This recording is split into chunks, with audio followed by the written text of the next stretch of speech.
Top crypto bank is falling apart. Next. We're going to go over that. We're going to go over Celsius, which has just been an absolute train wreck. And Gary Gensler again. Yeah, we'll spend a minute with him as well. Next on OG Crypto and NFTs. Welcome, everyone. My name is Troy. And every day, Monday through Friday, we go over the latest news in the asset world, digital asset world, as well as non-fungible tokens, NFTs. Now, before we jump into it, do me a favor, hit that subscribe button. Boom, boom, boom. There it is right there. God, I can never get my finger pointed the right way, huh? It's even the wrong way. All right, let's jump right into it. Silvergate Bank stock drops 50% as crypto clients flee beleaguered bank. So what's happened here is that, through the FTX debacle, fraud, FTX was kind of filtering money through Silvergate Bank, and a lot of the people out of Silvergate Bank was saying no, it was all up and up. Everything was legitimate. We had a lot of influencers, including Rand Neuter from Crypto Banter in December, say I would never short the bank. I would long it. I'm longing it, guys. We knew that sooner or later it was going to all come crashing down because they have to actually give their books. They have to show what's going on. It's a bank. It's the largest crypto bank. And boom, yesterday they said there might be some indiscriminate, indiscrepancies in our numbers. And what we saw today was a flood of major companies just pulling their money out, saying, that's it, I'm done. So it says Silvergate's clients, Coinbase, Circle, Paxos, Crypto.com, Bitstamp, man, we just keep going on and on. Galaxy, Gemini, we're seeing them just pull the money out. They dropped 50%. They're headed towards bankruptcy. They're just a complete nightmare. Again, the scamming in this industry has not stopped and will not stop until we have regulation.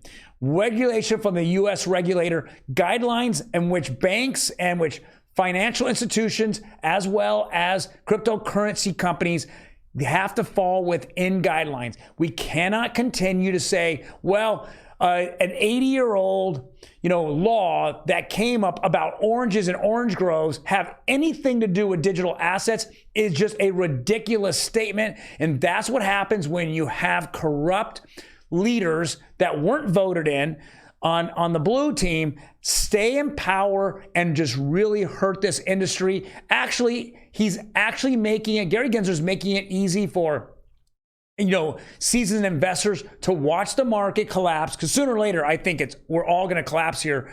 The crypto market's going to collapse. Then we can go scoop up that. But until then, he's going to FUD it until the cows go home, because the strings are being pulled by the banking cartel above him, like JP Morgan, Jamie Dimon, or Goldman Sachs. All those guys are just pulling his strings, telling him what to do. And of course, how do we know this? Because he meets with them. He won't meet with the general public that he's supposed to actually cover and make sure that we don't get hurt, because all we do is get hurt. All he cares about is his banking buddies, because that's who pays him. I would love to see, his tax returns for the past 10 years, how Gary went from nothing to over $100 million. A lot going on there. Campaign manager already got caught for, being part of the Russian disinformation. It's a complete mess. This guy is another guy in which the blue team just keeps dragging around his dead body, because all he does is a yes man. Next, Celsius customer receives $67,000 tax bill for funds lost in crypto lender's bankruptcy. Guys, we're seeing this, and I know Ben Armstrong of BitBoy, he has been just exploding over this. It looks like there's going to be a clawback in the bankruptcy, meaning that if you look at the creditors list, there's a hierarchy. The first creditors, a second set of creditors, a third set. Well, what happens is if you started pulling funds out of their bank, or you received some type of yield payments, then the bankruptcy court can come back and pull that money out from you, and then turn around and give it to the VCs who are ahead of you in this hierarchy. And he is so upset because we're finding out that a lot of executives and a lot of management had pulled their money out, and they have obviously a priority over the people on the bottom, the depositors that they lied to. At one point, Celsius said this was FDIC insured. At other points, they said that they had not taken customer funds and reinvested it in somewhere else. That's been a lie after lie, just like Voyager. It's all these companies just lied.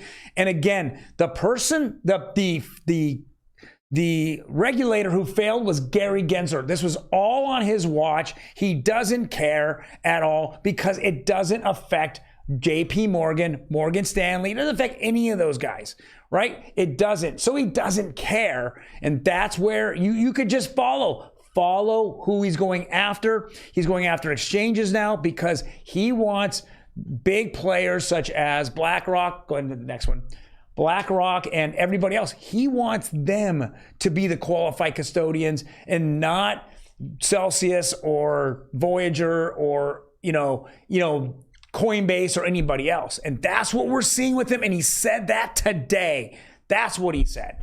All right, last one here. We reported yesterday that Ethereum on OpenSea did about $1 billion. Well, the entire month of February, $2 billion. Wow, crazy. $2 billion in NFT sales. And people are saying, this is a bear market. Well, I believe it is a bear market, but I think that NFT sales have surged because of several different factors, including Bitcoin now having their little day in the sun with NFTs. But ultimately, we're going to continue to see adoption, and we continue to see more and more people FOMO into this, but it's not going to last, people. Whatever comes up goes down, and I think the next 30, 40, 45 days, 60 days, we're going to see it collapse. You cannot sustain Ethereum gas fees this high. It's killing all the small projects and all the small artists. All right, guys, thank you very much for joining me today. Crypto on a daily basis is right here. NFTs tomorrow. We have one big promise. Yes, you got it. You will see producer Emi. She is going to doll up for you and go over the hottest NFT projects out there. You guys take care, and I will see you tomorrow.